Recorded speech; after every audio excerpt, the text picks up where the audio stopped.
Sir బేషబ్ ministries Eluru pastor Solomon Raju గారు 2024 భారతదేశంలో జరగబోయే సంభవాలు అని ప్రవచిస్తూ భారతదేశంలో వధ జరగబోతున్నది, న్యాయ వ్యవస్థ కుప్పకూలిపోతుంది, భారతదేశాన్ని చీకటి కమ్ముతుంది, అందరూ పాస్టర్లు ఉపవాస ప్రార్థన ప్రతిష్ఠించుకోండి అని చెప్పారు. దీనిని ఎలా అర్థం చేసుకోవచ్చు? దీనికి లేఖనాధారం ఉందా?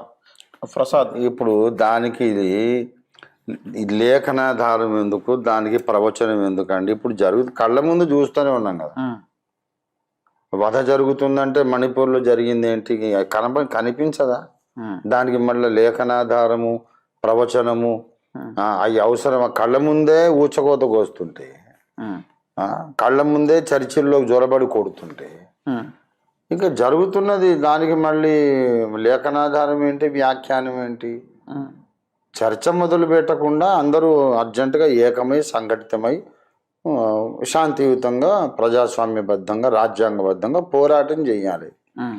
ఆయన ప్రవచనం చెప్పేది చెప్పుండొచ్చు, కానీ ప్రవచనం తెలియకుండానే మామూలు మనుషులకు కూడా అర్థమవుతుంది కదా కళ్ళ ముందు జరుగుతున్నటువంటి ఈ దుండగాలు అరాచకము.